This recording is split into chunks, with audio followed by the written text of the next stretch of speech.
This is Terms of Reference. I'm your host, Stephen Laddick. Richard Catherall is a big-picture thinker who is able to make strategic change possible.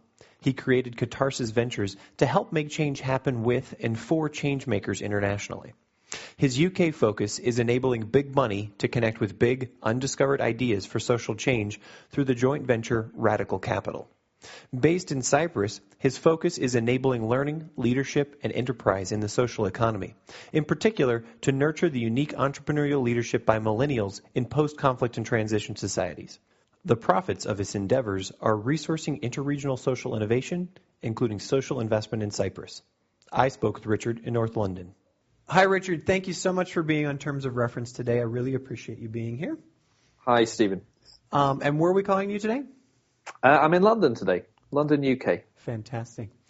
Let's start out by just learning about what is it that Katarsis Ventures does Katarsis Ventures and Radical Capital. What is it that you do? What's your mission, your focus? Okay, I created Katarsis Ventures so that I could become independent and start to work in very different teams to I'd been working with over the last few years. And I wanted to make a contribution in the world of international development. So I had to choose something that was within my skill set to start with.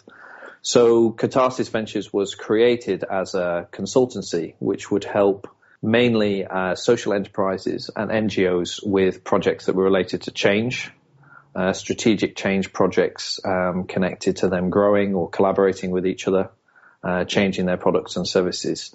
And over the course of the first 2 years, we started to specialize in three areas. One was educating people about enterprise, social enterprise, and how to sustain an organization.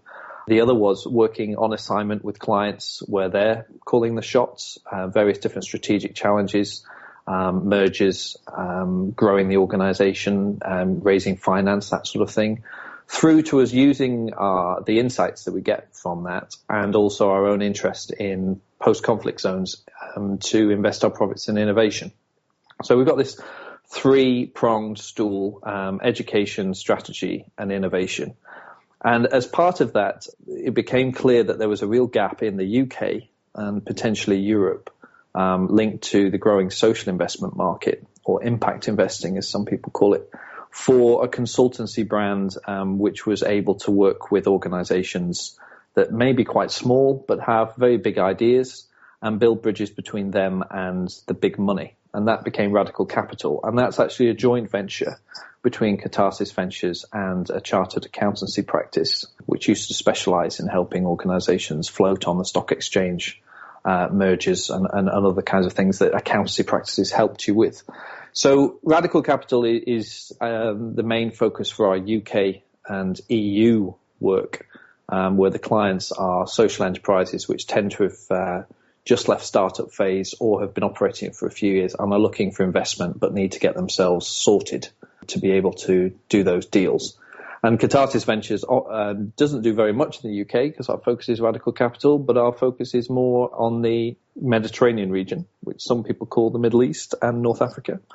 And we are, again, involved in education around business and enterprise, and where possible, getting engaged with similar clients, really, in their strategic challenges and problem solving. Stepping back for a second, what's your definition of a social entrepreneur or social economy entrepreneur? You've used that term a couple of times. How does Katarsis recognize that? It's a driven individual or group of individuals that sees a problem and has probably tried a number of ways to solve that problem, but then comes up with a business idea to try and solve the problem. They are trying to change society or deliver some kind of environmental outcome through markets, through community, but aren't coming at it from a charitable point of view or an NGO point of view, putting together a big proposal that someone else needs to fund for them to then be able to tackle the issue. That they want to tackle it in a more grounded, more connected way by working through markets and business-like approaches. Why did you choose the Mediterranean or the Middle East, North Africa as your focus rather than, let's say, Sub-Saharan Africa or Southeast Asia? Well, I spent some time trying to understand the area, both areas actually. Africa was an area that I couldn't get my head around. I couldn't get my head around the legacy of colonialism, reading the literature that's available and speaking to people on the ground. I struggled to see where I could make a start. And Africa originally was my original focus. I was very interested in, when I came out of university, looking at Africa. And at that point, it was very much for my law degree at the time, whether there was a legal angle that I could take in Africa. But I just couldn't get any traction with it. And I then found more traction with the Mediterranean region being full of complex cultures, complex situations. And one of the common characteristics in the Mediterranean and North Africa is that there isn't any such thing as a local issue. Even very small local issues have got some angle for big international institutions or international governments. So you can't have a discussion about infrastructure in Lebanon or infrastructure in Cyprus or infrastructure in Morocco without there being some kind of international angle to consider international context. So I found that fascinating. Can you give me a more specific example there? Let's say, infrastructure in Lebanon. How does that connect to Europe? How does that connect to the greater Middle East? How does that connect to the United States or something? Okay, so, if you're building a big road in Europe, then it becomes part of the European highway system, and it fits into this quite neat range of investment vehicles that you can use to build your road, and you can build it to common standards, so that, if you're driving across the continent, you're almost following the same road all the way from Dublin all the way over to Eastern Europe. In the Middle East, I don't think that happens quite that same way. If you're trying to build a big road in Lebanon, then that road is going to literally drive through all the different sectarian divides that exist in that country. It's not about whether you build a very good road to very high standards. You're also going to be potentially much more at risk of that road being destroyed in some form of conflict over its lifetime. If you look at the 2006 conflict with Israel in Lebanon, it was roads and infrastructure that were bombed first. And then that has a knock-on effect of, how effective can governments be in this area if their infrastructure is so vulnerable? And if you were trying to just focus on something as simple as helping people move around in the Middle East, then, it's just not as simple as it is, in Europe or the US, because you have these other things to take into account. Does that road go anywhere near oil supplies? Which tribes does it drive past? Are all the countries on that route talking to one another? You don't even have to flash a passport throughout most of the EU, but in some of those countries, if you've got the wrong stamp in your passport, you won't be able to proceed. So, to have the ambition of building infrastructure to the standard that we have in other parts of the world is just so much more complex. Personal recollection, not to become the story, but I was lucky enough to visit Lebanon in 2008 and, traveling through Tripoli, etc.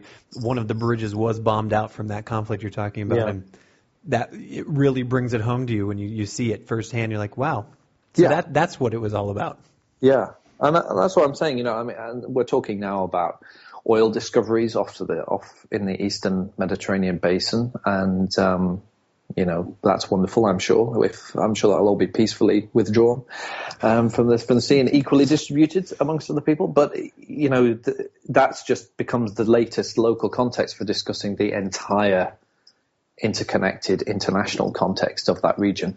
So your Katarsis, and the complexity of problems and the amount of, I guess you'll never be out of work. How do clients find you? Or do you go out and are you knocking on doors and saying, hey, I think that you're ripe for consulting and, you've got a great idea? Or are they sending you proposals, people finding you? It's a blend. I mean, we'll be 3 years old. This is our third year.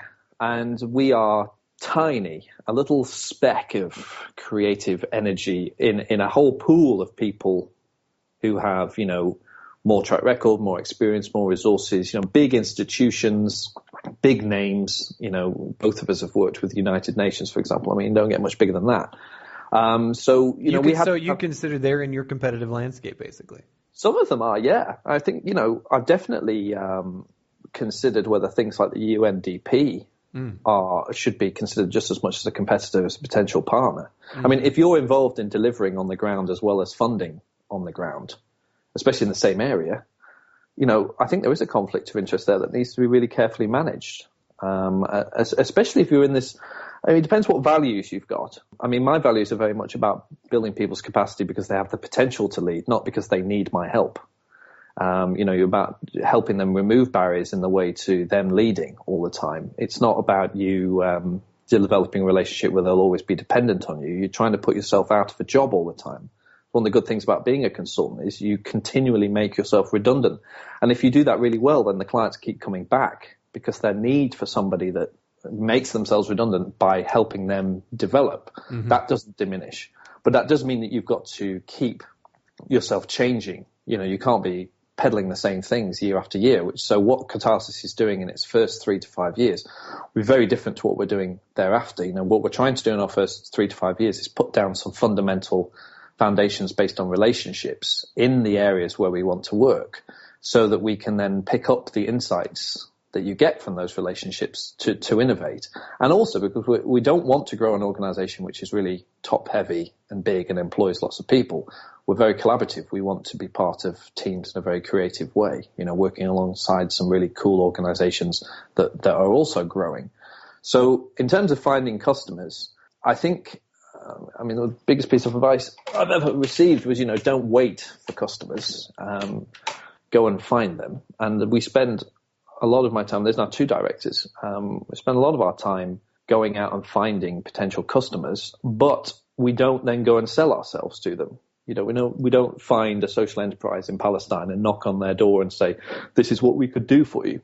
I find that sort of business to business relationship really dry. What we are trying to do in the early days is work through strategic programs that enable us to get introductions to potential customers and actually do something worthwhile with them. So by that, I mean, for example, just been to Istanbul to do a program with, 25 very high potential social enterprise, social economy organizations from around the world. And the opportunity to provide them some really valuable learning is a better introduction than a direct sales call. And I would hope that by following through with those people, building a relationship with them, that we might be able to funnel some of them down into potential customers.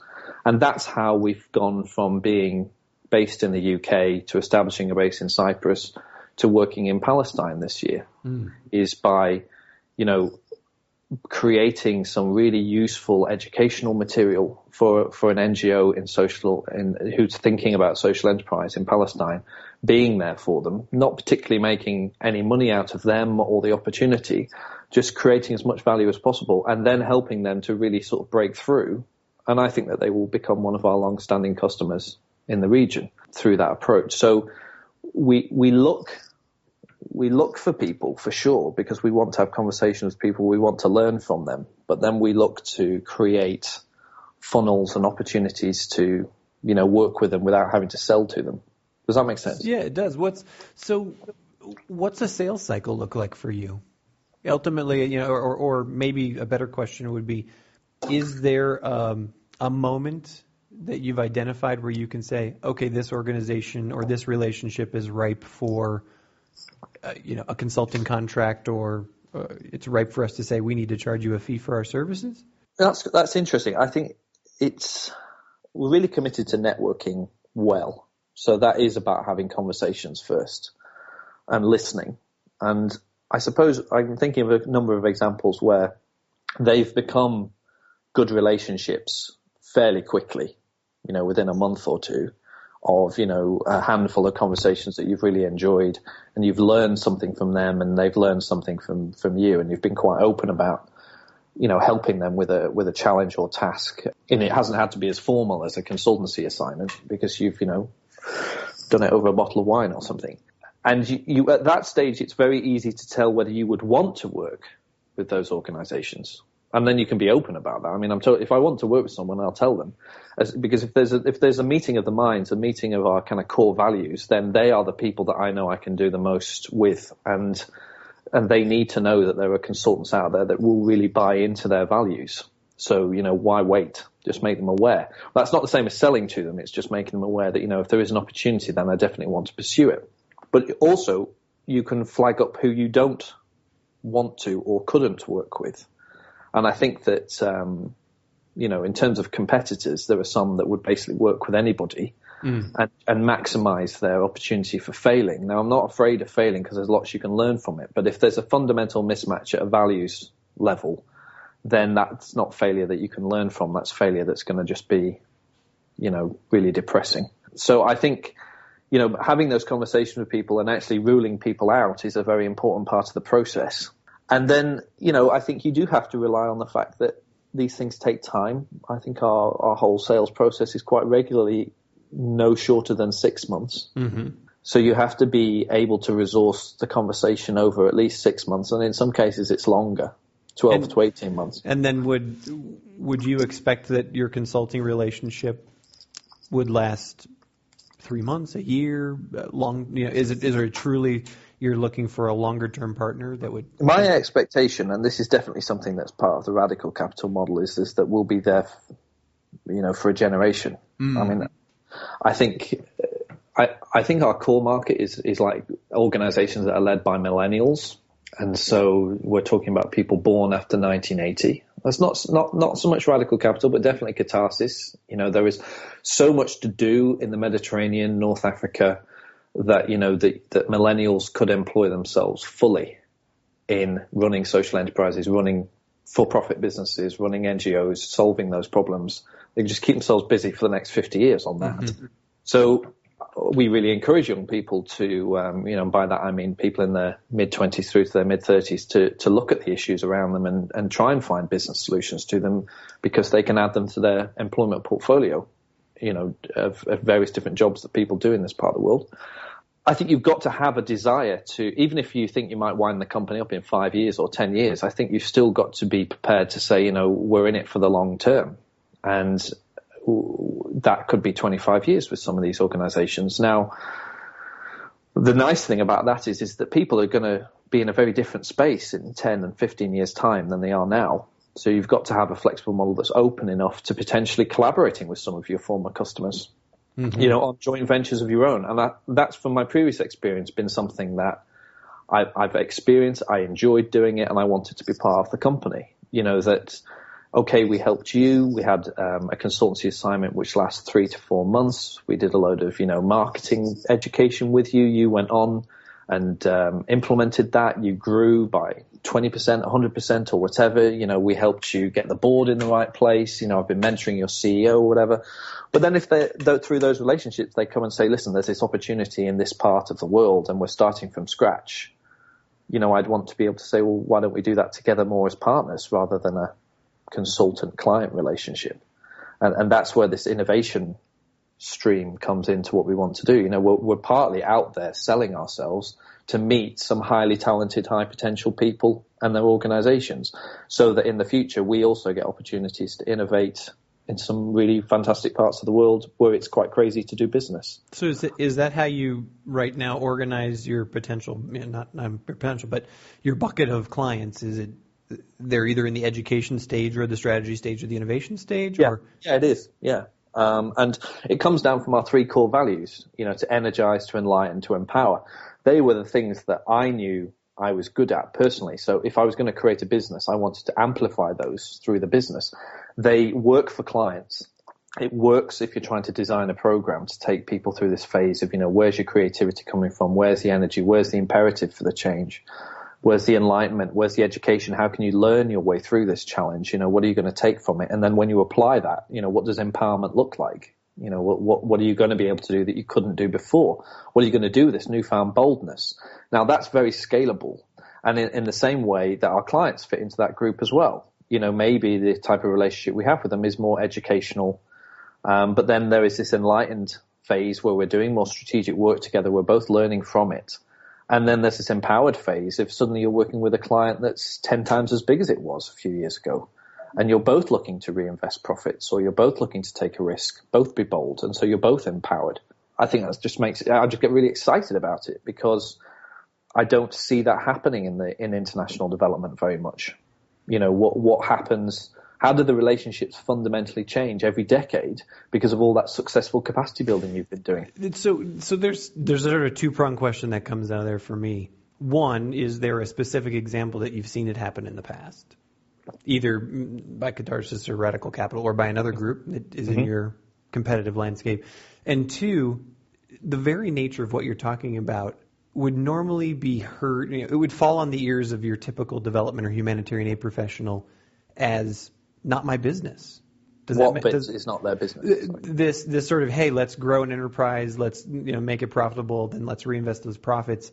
In our experience or my experience, business, etc., for the typical aid or development professional, you've slipped into the private sector, and that's. Oh, I see. Do you see what I'm saying? Well, no. So do you ever encounter the fact that you're talking a completely different language than other development professionals? Yeah, you are talking a different language if the perception of those words, is a certain color.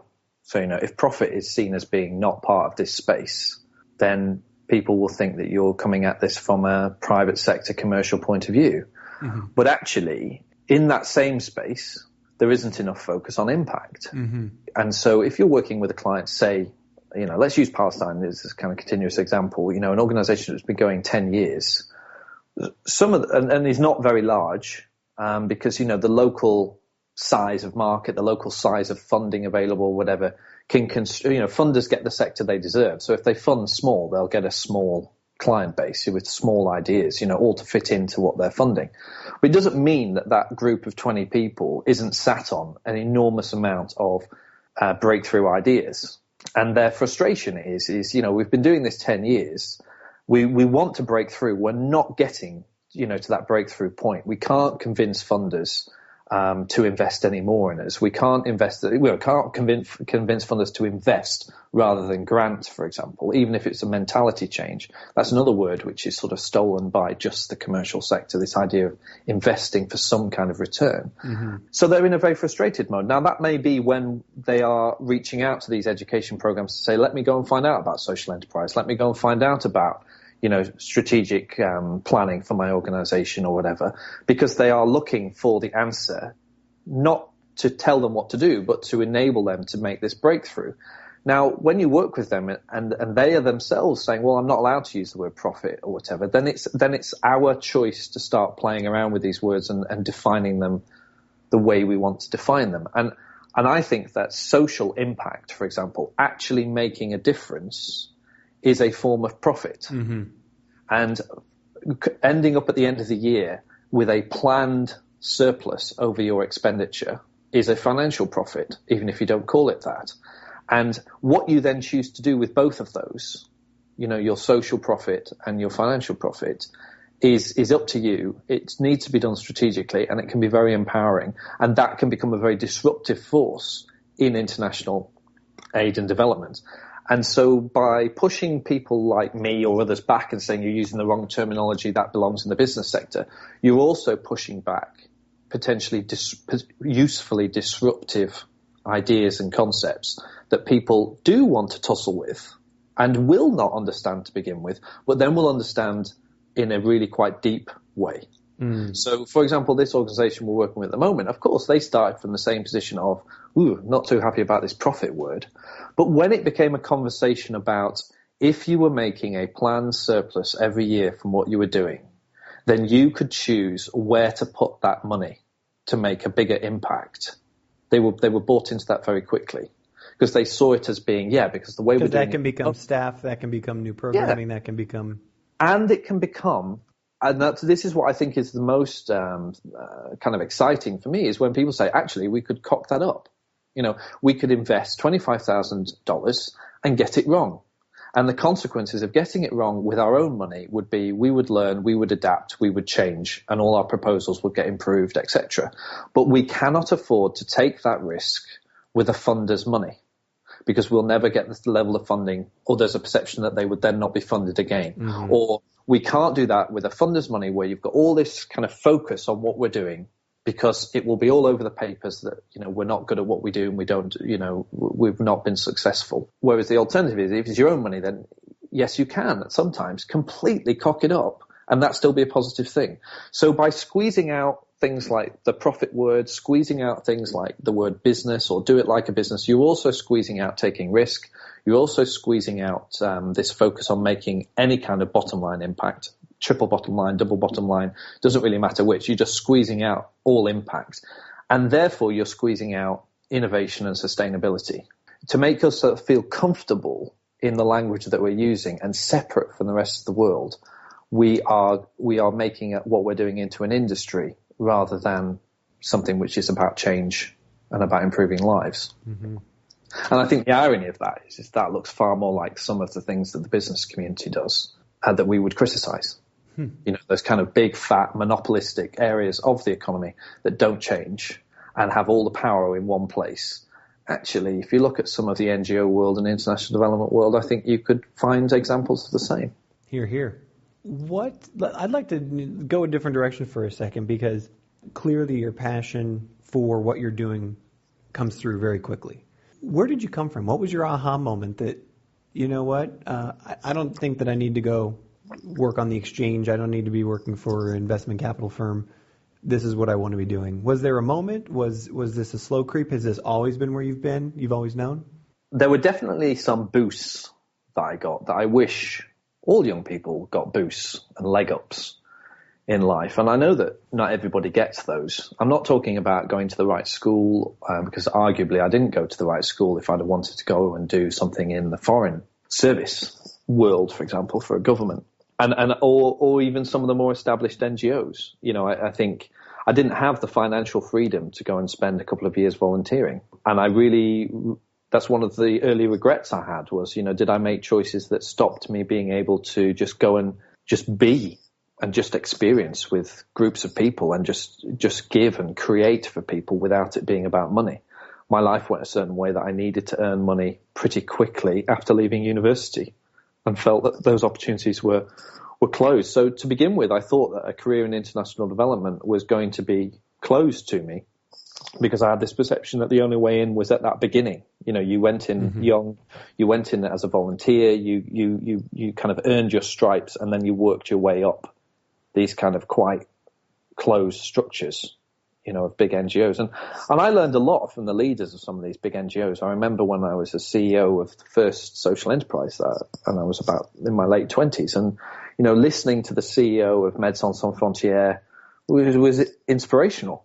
And I learned a lot from them. But then as I looked into them further, the thing that I wanted to join, and I researched, I started to think, do I really want to work as part of this system? Because it's got some real faults with it. And it was only later when I'd actually been approached to be a social entrepreneur in residence. So that was like, leave all the issues associated with running the company, come and work for this government body. You know, you'll get a salary, you'll get a good benefits, and we basically want you to be an in-house troublemaker, working with teams of people to see whether there's a different way of them skinning that cat, as we would say in England. You know, turning teams inside out, turning them into social enterprises in their own right. They're called spin-outs. We were one of the pioneering authorities to do that work. Turning grant funds into social investment funds. Really cool stuff. How did you get teed up? How did you get teed up for that opportunity? You say, was that directly from the CEO of the social enterprise you were?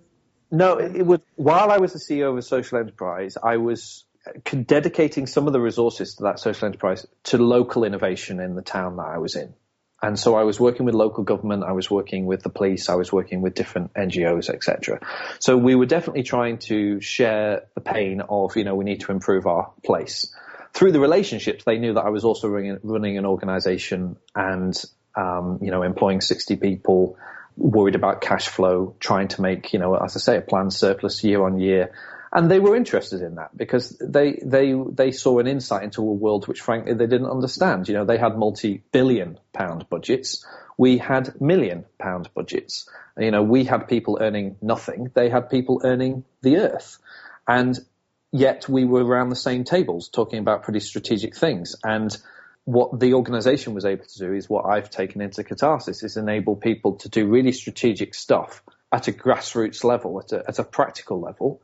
But also when you're doing something practical that feels small, to put that into a strategic context so that you can think about the sustainability. So you kind of bridge building between big and small, small and big.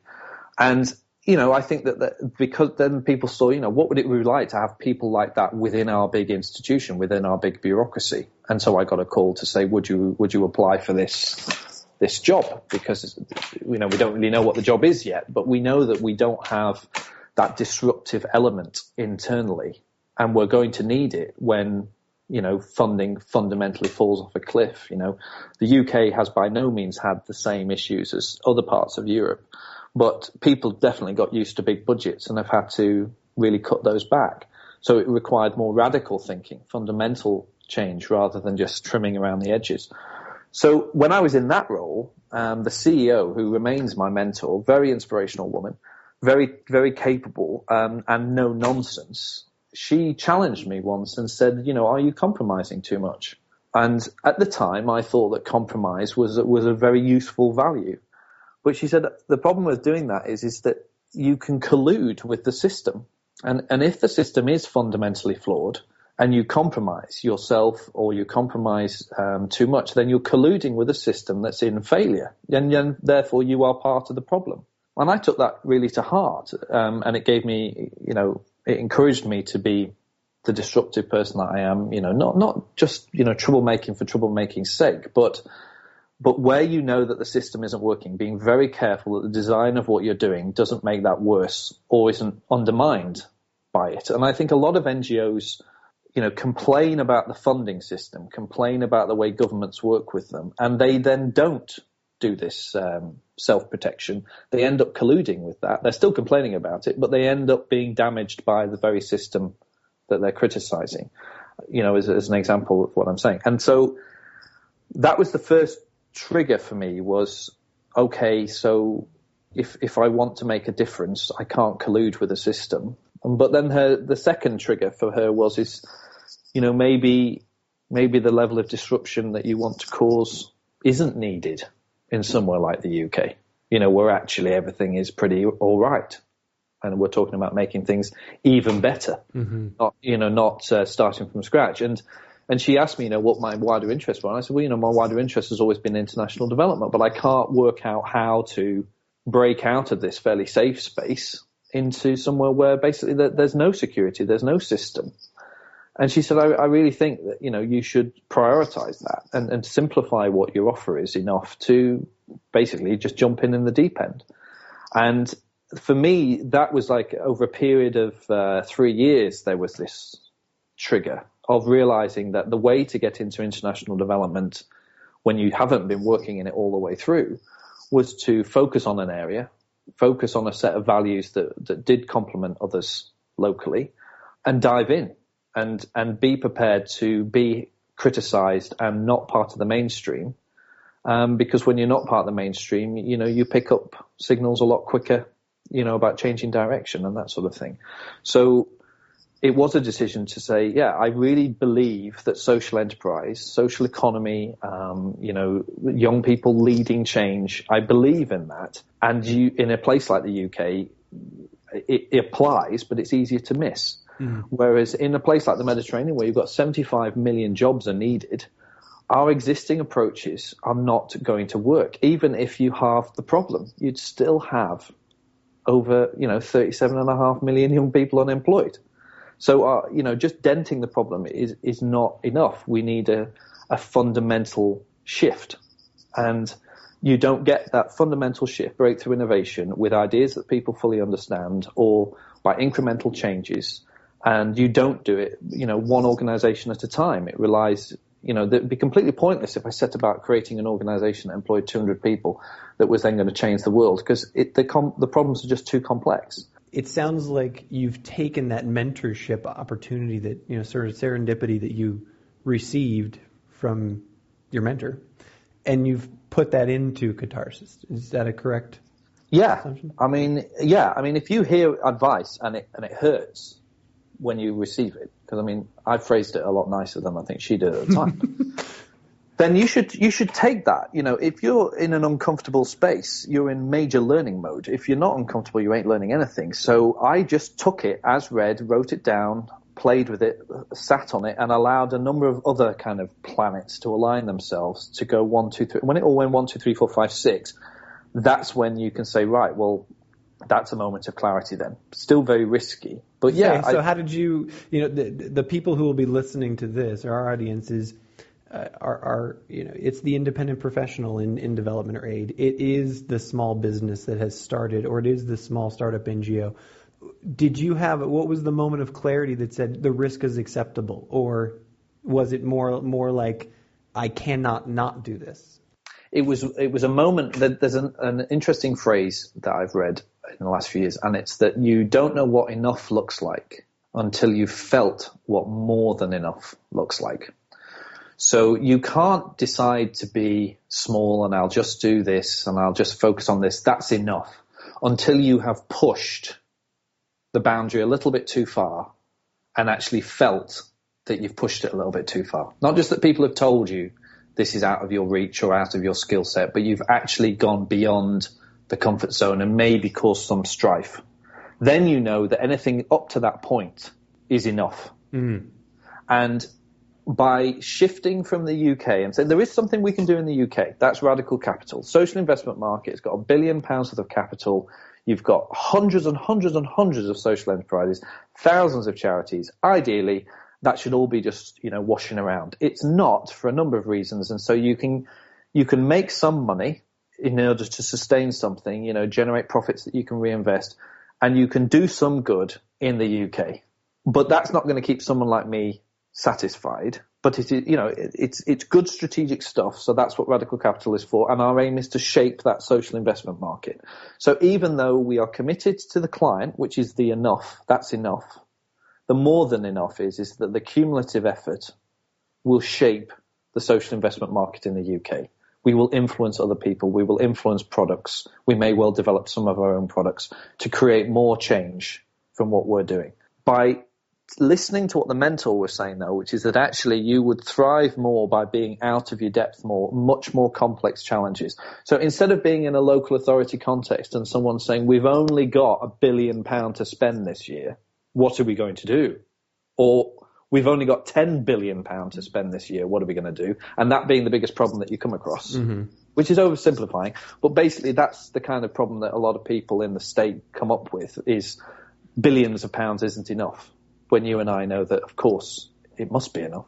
To actually go into an area where some of the fundamentals of society aren't as secure, that the electricity doesn't stay on all day, that, it's not, you may well have a road, but the chances of you actually being killed on that road are massive. You're surrounded by landmines. There's embedded racism in your culture, which has been going back decades. People actually do want to kill you. Doing business is fundamentally difficult rather than fundamentally easy, as it is in the kind of Western world. Sure, there's a government that's more interested in taking your business than... Exactly, where you can actually find really good justifications for why the black economy is so large. Why do you pay tax into a government which is so corrupt? Why, if it takes you 6 months to register a business and $1,500 and you need $80,000 as a bond, that obviously locks out a lot of people from setting up a business. So if you go and work in a place with those challenges, then, it creates serious pressure. But what you find is the people working in those spaces, that's their reality. And therefore I'm totally inspired by them. Their starting point is that they're built to be able to break through in those areas. And so that's where you're getting more, that's what more than enough looks like, is that, okay, you could help somebody here and that would be the outcome. But if you were working with teams of people in these areas, the cumulative effect of them breaking through in their business would actually be more than enough. It's the opportunity through your business, through your life, to actually make a lasting difference that accelerates past you. Not something you can make money out of, but something that you were part of. And nothing that you can claim complete ownership of either. So that's another example of what more than enough looks like, is when you can't claim it all for your annual report. When you can't claim it all as you delivered this. And similarly, that some of it won't be positive and that you've got to take responsibility, that you're involved in a certain business which has positives and negatives, and that is a good thing. So it was finding an area of the world of business, of social economy, of NGO world, however you want to describe it, that was complicated enough that You could listen to your mentorship. You could use the skills that you'd got. You could bring something useful to new teams who have other skills, different skills. Your values would enable you to communicate in those areas, even if you couldn't speak the language, and also serve as a really good defense mechanism so you didn't end up working with people that you couldn't work with or working in ways which would be destructive. And so you knew that even if it all went wrong in 5 years' time and you hadn't achieved these bigger visions, what you'd done was enough. Mm-hmm. Last question for you. What advice would you give to people who are interested in getting into international development or humanitarian aid? You had a unique path to get there. Some of the other people on this podcast, they've told us of their sort of aha moment. Is there advice? Would you say that your path has resulted in some unique goodness that you'd want them to follow, or is there a skill set that you'd say, back in the, when you're making decisions, maybe earlier on, do this instead? I mean, I think it's too easy to say what you might have done, because then, I have no idea whether any of that would have worked. So why dwell on it? I think if people want to do international development, then going in as an individual is possible, as a freelancer is possible, but they'll have to, in the same way as we were talking about, does the word profit, is that allowed in international development? If you're a freelancer, you're a freelancer. And so you've got to actually be an expert freelancer in addition to what skills you're actually going to try and bring into the world of international development. I think there are a number of people that are surprised at the success I've had or surprised I'm still doing it, because as former bosses or whatever, they would have said, but you couldn't do that. You couldn't do that sort of thing. Your time management was terrible. So you have to know what is fundamental to running a small business from scratch and growing it over a period of time. And if you can't do that, you'll know within the first 12 to 18 months. So I recommend that people do it, and they're conscious that they're doing it, and they make a decision at 12 months. Is this something that I'm actually enjoying, and am I getting better at it? Because I need to then make some changes and commit to the next 12 and 18 months, etc. The other thing as well is that you have to get the balance right between, you can't operate in this massive space, which is big geographically, thematically, the size of the organizations in it. There's, between small and very large, it's a really big gulf. There are a few industries where you're talking about having one-man bands and volunteer-led organizations all the way through to, international institutions in the same space. Very few areas of, the globe, the economy that does that. So you are part of that big system. So you must know where you fit. But then we'll go back to that thing I said about, colluding. You must decide, are you happy to fit in with that? And so your growth plan is very much about, I'm happy working with NGOs. I don't have some of the issues that Richard's talking about. I don't even believe in some of what he's talking about or think he's right. Therefore, my path is to grow over 5 years into working with 12 NGOs, this part of the UN, doing this thing. Is that your path? Or are you like me saying, I do want to work in this space, but it is about the change, or there is an area of change that I'm really interested in. And so what size and what kind of behaviors do I actually need to develop within a period of time to be able to really get that kind of payback? Because if I was just doing what I'm doing in the first 12 months and the second 12 months and the third 12 months in 10 years, I think it would be enough, but it probably wouldn't be enough for me to say, I'll stay in this sector. So I would advise people to think about, where is your exit from this? Before you've even got into it, is to think, what would you be happy if you had to leave the sector? Is it that you've done the same things for about 10 years and you've enjoyed that and then you move on? Or do you actually want to have this opportunity to make this big change in water policy or, women's rights or something like that? Because that gives you real focus, and it means that when the other bits are going badly, which they will do, like no customers, or you've cocked something up, or it's taking too long, or you've not got enough money to get yourself to the other side of the event, other side of the world to an event, that higher purpose will pull you through. And if you don't have that higher purpose, I genuinely believe that you won't reinvent yourself enough to roll with the punches. We learned a lot in the first 12 months about what we were not good at. And we made some good mistakes about trying to do things too easily And sort of when we were working with on-the-ground organizations, we devalued some of the stuff what we did. We did some stuff for free, pro bono, because that's what people wanted. We listened to what people were saying about, oh, do we really need this strategy stuff, or can you just do some workshops? And so we would do that and then realize, no, because if we end up doing that, even if we do it well, the business is going to grow in the wrong way. And in 10 years' time, we won't have done even enough. I think people need to really focus on what their more than enough looks like. And that's why I think it probably will take them a good few months to talk to the people, to think about their model, to think about their long-term plan, and then jump into that. And that's one, I have to say, that is one of the most exciting things that you can do. Richard, thanks so much for your time today. This has been a fantastic conversation. I've enjoyed it too. You've been listening to Terms of Reference, a weekly podcast from aidpreneur.com. Find us on iTunes or at www.aidpreneur.com. Thanks for listening, and we'll catch you next time.